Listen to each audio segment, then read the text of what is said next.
Sarah Mitchell watched the auction handler struggle to lead a young Hereford bull into the ring, the animal's distinctive red and white markings dulled by poor nutrition and neglect. At 29, Sarah had been managing her family's struggling 80-acre farm for 3 years since her father's death, and she knew desperation when she saw it, both in the bull and in herself. The auctioneer barely glanced at the animal before announcing, "Lot 47 Hereford bull, 18 months old, starting bid at $400. The silence in the auction house was telling. Experienced cattle buyers shifted in their seats, none raising a hand. Sarah could see why. The bull was severely underweight, his ribs visible beneath a coat that suggested months of inadequate feeding. His left hind leg showed signs of old injury that had healed improperly, creating a noticeable limp. 300? The auctioneer tried again, his voice carrying the resignation of someone who'd seen too many animals fail to sell. Still no bids. Sarah's neighbor, Tom Davidson, who ran the large commercial operation adjacent to her property, leaned over and whispered, "That bull's not worth feed costs to bring him back to health. Whoever neglected him did permanent damage." The auctioneer was preparing to pass the lot entirely when a rough voice called from the back, "2 bags of corn." Everyone turned to see Jack Henderson, a cattle dealer known for buying animals cheaply and reselling them to whoever would pay. His offer wasn't even currency, just 2 50-pound bags of feed corn worth maybe $40 total. "Mr. Henderson, I need a cash bid," the auctioneer said wearily. "That's my offer. 2 bags of corn or nothing.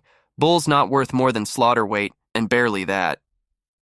The animal's owner, a man Sarah didn't recognize, stood up from the seller's section. "I'll take it. Just get him off my property."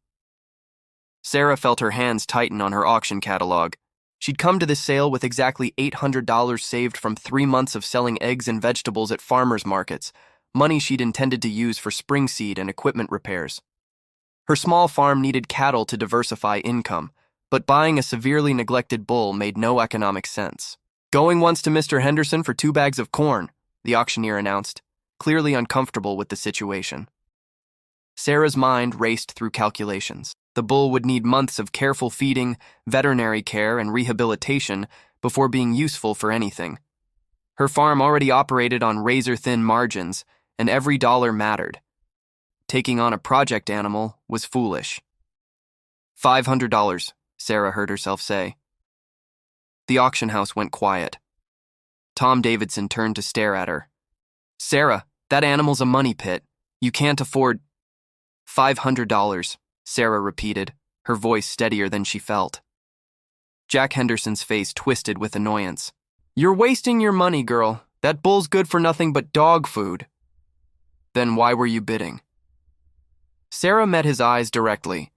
The auctioneer, sensing an actual sale, moved quickly. "I have $500, any other bids? Going once, going twice, sold to bidder 23 for $500. As Sarah walked to the payment office, her hands shook slightly. She'd just spent more than half her seed money on a severely neglected bull with a permanent limp. Tom Davidson caught up with her outside. "Sarah, I've known your family for 20 years. That was not a smart purchase. You're struggling as it is." "I know," Sarah admitted, "but I couldn't watch him go to Henderson for 2 bags of corn. That bull deserves a chance." "Sentiment doesn't pay bills. My father would have made the practical choice," Sarah interrupted. "But my father's not here anymore. I am."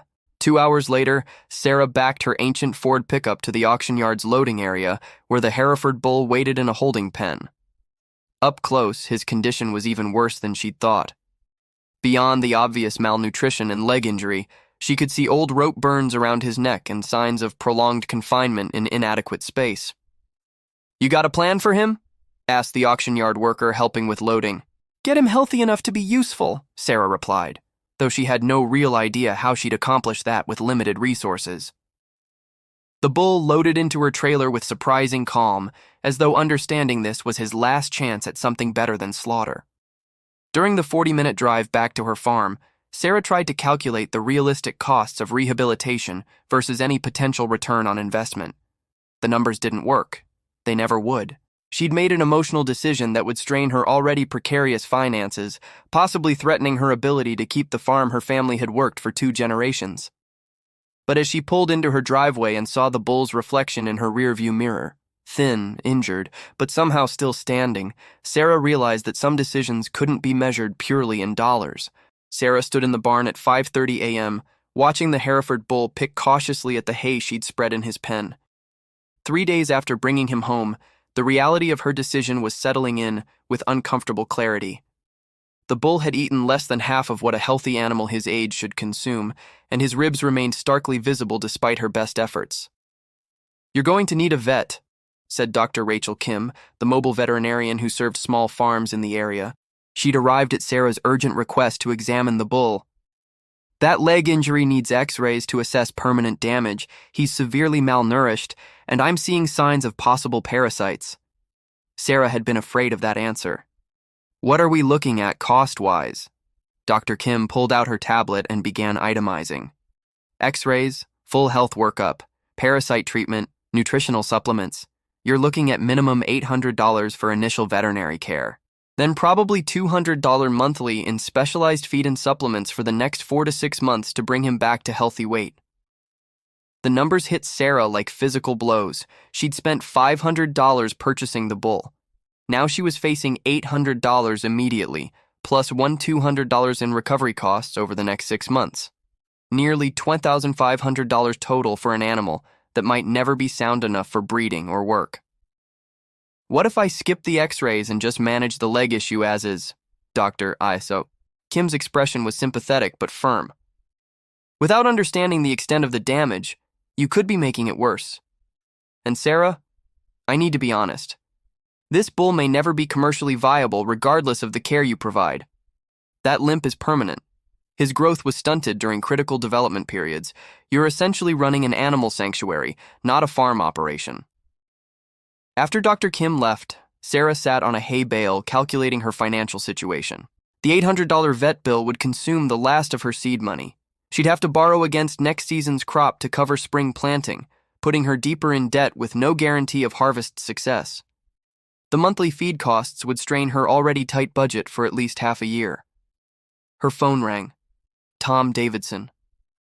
"Sarah, I heard you had the vet out for that bull. Listen, I'm not trying to interfere, but I'm worried about you. Your dad and I were friends for 30 years. He'd want someone looking out for you." "I appreciate that, Tom. I'm going to be direct. That bull is going to sink your farm. You're one bad crop season away from losing everything your family built, and you just took on an animal that will drain resources for months with no return on investment." Sarah couldn't argue with his logic. Every number supported his assessment. "I'll buy him from you," Tom continued. "Give you $400, enough to cover half the seed money you spent. You take a $100 loss instead of a $2,500 disaster. It's still a bad deal for you, but better than what's coming." "What would you do with him?" The pause told Sarah everything. Slaughter weight. At least recover some value from the situation. After ending the call, Sarah walked out to the pen where the bull stood in morning sunlight. His red and white coat was beginning to show subtle improvements from just 3 days of adequate feeding, though his condition remained poor. The animal watched her approach with wary attention, and Sarah noticed his ears tracking her movements without the defensive tension he'd shown at the auction. She thought about her father, who had made every farm decision based on practical economics. He would have considered Tom's offer seriously, probably accepted it. The farm's survival depended on making smart financial choices, not emotional ones. Sarah's phone buzzed with a text from her younger sister Emily, a nurse in San Diego. "Mom said you bought a sick bull? Sarah, you can barely afford groceries. What are you thinking?" What was she thinking? The question had no good answer. She'd committed to an animal that would cost $2,500 to rehabilitate with uncertain outcomes, while operating a farm that generated maybe $15,000 annual income in good years. The math was brutal and undeniable. That evening, Dr. Kim called with X-ray results. The leg healed incorrectly, probably from lack of veterinary care when the injury occurred. The bull will always have a limp, but it's not causing him pain and won't worsen. He can live a normal lifespan, just not as a working animal. So he'll never be useful for breeding or farm work? Correct. You're basically supporting a pet that weighs 100 pounds and costs $200 monthly to feed. After hanging up, Sarah sat at her kitchen table with a calculator and farm financial records spread before her. The numbers didn't lie. Keeping the bull meant choosing financial hardship, possibly farm failure, for an animal that would never generate income to offset his costs. Tom's offer waited for her response. $400 would at least recover some losses. The bull would be slaughtered, but that was the practical outcome for animals without commercial value. That was how agriculture worked. Sarah looked out her kitchen window at the barn where the bull rested in clean bedding with adequate food for the first time in months. She thought about Jack Henderson's original offer, 2 bags of corn, and how close that animal had come to being valued at $40. The practical choice was clear. The question was whether Sarah could make practical choices that required accepting some creatures existed only to be used and discarded based on economic calculations. Her father had made those choices routinely. Every farmer did. It was part of agriculture's reality. But Sarah wasn't sure she could be that kind of farmer, even if refusing to be practical meant losing everything. Sarah was repairing fence posts in the morning heat when she heard a vehicle coming up her driveway. She looked up to see an unfamiliar pickup truck pulling a small trailer, followed by Tom Davidson's truck. As they parked, Sarah recognized the woman driving the first vehicle, Dr. Kim, her veterinarian. "Sarah, I brought someone who wants to meet you," Dr. Kim called out. The passenger door opened, and a woman in her 60s stepped out, extending her hand. "Margaret Chen. I run the County Agricultural Extension Office. Dr. Kim told me about your situation with the bull." Sarah wiped her hands on her jeans, confused. "I'm not sure what there is to discuss. I made a poor financial decision, and now I'm dealing with the consequences." Margaret smiled. "That's one way to look at it. Another way is that you made an ethical choice that most people wouldn't have made. Doctor, Kim mentioned you spent your seed money on veterinary care for an animal with no commercial value." "Which was financially irresponsible," Sarah said flatly. "Perhaps, but it caught my attention because our extension office has been developing a program for exactly this type of situation." Margaret pulled out a folder from her truck. "We're partnering with agricultural colleges to create educational farm animal sanctuaries. Students need hands-on experience with animal care, behavior, and rehabilitation. Farms need financial support for taking on animals that serve educational purposes rather than commercial ones." Sarah looked at Tom Davidson, who shrugged. "I called Margaret after Dr. Kim mentioned your bull's condition, figured it couldn't hurt to explore options." Margaret opened her folder, showing Sarah a grant program description. "If you're willing to allow veterinary students and agricultural education programs to use your farm for training purposes, there's funding available. Not huge amounts, but enough to offset feed costs and provide veterinary care for animals serving educational roles." "How much funding?"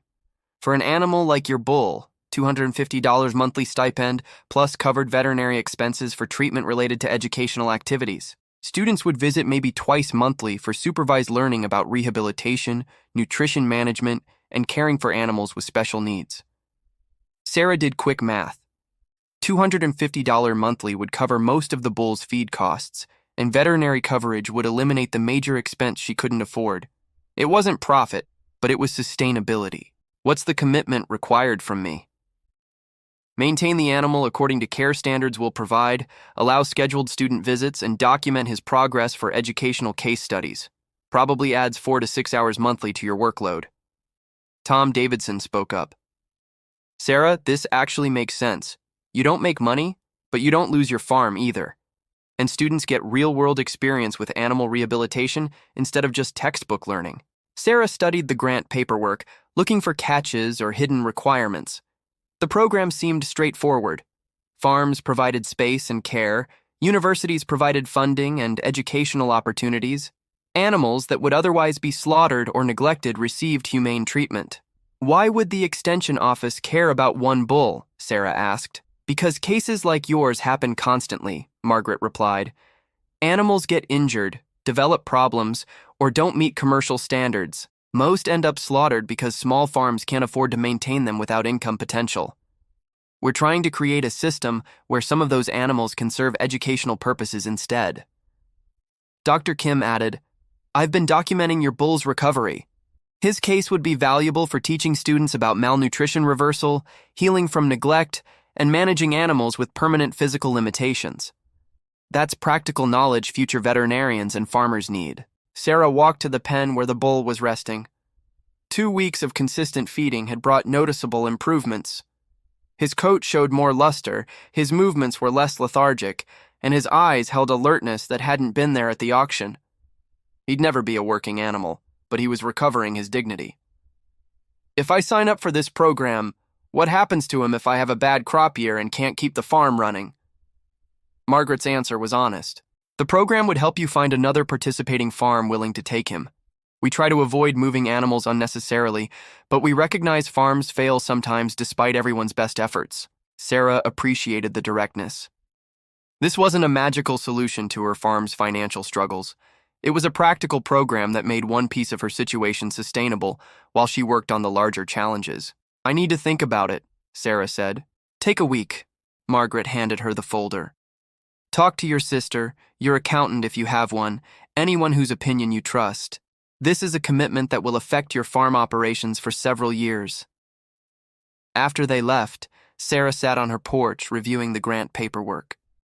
The program wouldn't save her farm from underlying financial problems, but it would prevent the bull from being the crisis that pushed her under. Students would learn from an animal who'd been valued at 2 bags of corn, and Sarah wouldn't have to choose between ethics and survival.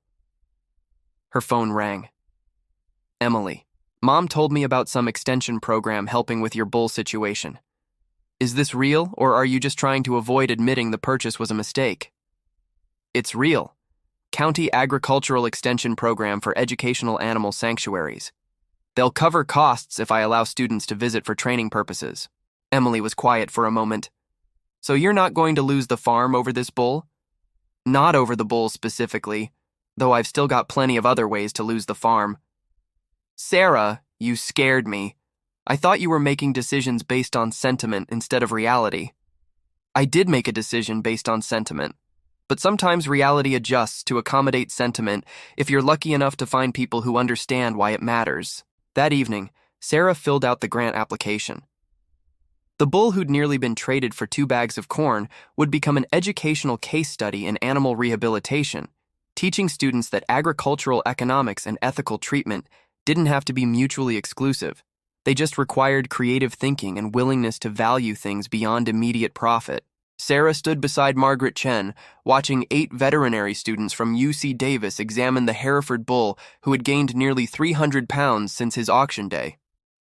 The transformation was visible. His ribs no longer protruded, his coat gleamed with health, and though his limp remained permanent, his movement showed confidence rather than pain. This case demonstrates how malnutrition affects development during critical growth periods, Dr. Lisa Park, the supervising professor, explained to her students. Notice how his frame recovered, but certain growth plates closed prematurely. He'll never reach full-size potential, but his quality of life is excellent. One student raised her hand. What's the economic viability of rehabilitation like this? Dr. Park glanced at Sarah before answering. Without programs like the Extension Partnership, there is none. This bull will never generate income proportional to care costs, but he provides educational value that trained veterinarians will carry forward to hundreds of future cases. After the students left, Margaret pulled Sarah aside. I've been tracking your participation in the program. You're documenting everything thoroughly, hosting visits professionally, and the bull's recovery has exceeded expectations. That matters for program evaluation. Has the program helped other farms? Sarah asked. We've enrolled 6 farms across 3 counties in 4 months, 2 with horses, 3 with cattle, 1 with goats. All animals that would have been slaughtered or euthanized, all now serving educational purposes while living comfortably. Sarah felt something shift in her perspective. What had started as her impulsive decision to save one bull had become part of a system creating value where markets saw none. The extension program's monthly stipend covered the bull's feed costs, and the veterinary coverage meant students gained hands-on experience, while Sarah avoided crushing expenses. There's something else, Margaret continued. The program administrator wants to feature your farm in our annual report.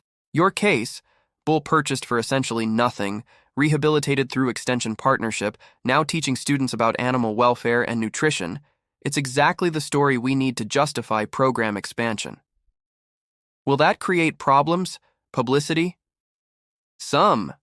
You'll get calls from other farmers asking about the program, maybe journalists wanting farm visit stories, but it could also attract additional grant opportunities if funders see successful implementation. 2 weeks later, a reporter from the Los Angeles Times agriculture section visited Mitchell Farm. Sarah showed her the bull, explained the auction circumstances, and described how the extension program made rehabilitation financially feasible. The resulting article ran with the headline, "Small Farms Find New Purpose Rehabilitating Worthless Animals for Education." Sarah's phone started ringing the next day. 3 calls from farmers dealing with injured or non-commercial animals, 2 from agricultural colleges asking about hosting student visits, and 1 from a documentary producer interested in filming farm animal rehabilitation stories. Tom Davidson stopped by that evening. "You're getting famous. Articles being shared all over farming communities online." "I'm not trying to be famous. I'm just trying to keep my farm running while doing right by an animal that deserved better. That's why people are interested. Most farmers face these situations and make the practical choice, slaughter or sell cheap. You found a different answer, and now others are seeing it's possible." The documentary producer called back, offering $2,000 for filming rights and a day of Sarah's time. She accepted. The money would cover spring seed costs she'd been worried about, and the exposure might help the extension program recruit more farms. During filming 2 weeks later, the producer asked Sarah what made her bid $500 for a bull worth 2 bags of corn. "I didn't think about it that way at the moment," Sarah answered honestly. "I saw an animal being valued at basically nothing, and I couldn't accept that. The financial consequences came later. Do you regret the decision?" Sarah looked at the bull grazing peacefully, surrounded by healthy pasture. "I regret not having better financial planning before making emotional decisions, but I don't regret giving him a chance when nobody else would." The documentary aired 3 months later on a streaming agriculture channel.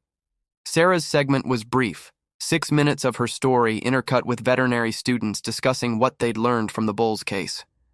But the response was immediate. The extension program received 42 applications from farms interested in participating. 3 additional agricultural colleges requested partnership agreements, and a private foundation contacted Margaret about funding expansion to 10 more counties. "Your bull started something bigger than either of us anticipated," Margaret told Sarah during a follow-up visit. "We're calling it the Mitchell model now, using educational partnerships to create value for animals that conventional markets reject." Sarah's farm was still struggling with fundamental financial challenges. One documentary payment and monthly extension stipends didn't change the reality that small-scale farming was economically difficult. But the bull who'd nearly been traded for corn had become something unexpected. Not profitable, but purposeful. Not commercial, but valuable in ways that didn't appear on spreadsheets. Students learned from him. Other farms found hope in his story. And Sarah discovered that sometimes refusing to accept market valuations of living things could create systems that valued them differently.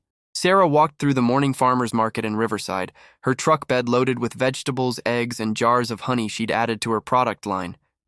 The farm was still operating on tight margins, but 12 months after purchasing the bull, her situation had stabilized in unexpected ways. "You're the woman from that documentary," said a customer approaching her stand. "The one about the bull that was traded for corn." Sarah nodded, weighing tomatoes. "That's me.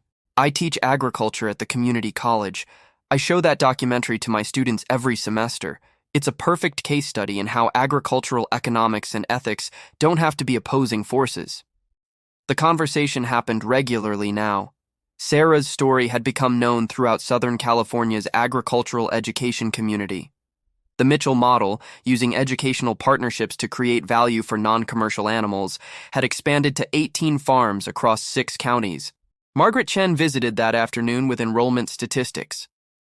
"We've placed 42 animals in the program since your documentary aired. Horses with chronic lameness, cattle with developmental issues, goats with behavioral problems. All animals that would have been destroyed, all now serving educational purposes. How's the funding holding up?" The private foundation committed 3 years of expansion funding, We're training extension coordinators in 2 additional states to replicate the model.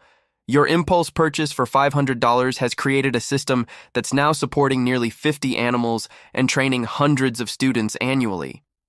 Sarah looked out at the pasture where the Hereford bull grazed alongside 2 recently arrived animals, a horse with navicular disease and a cow with a congenital heart defect.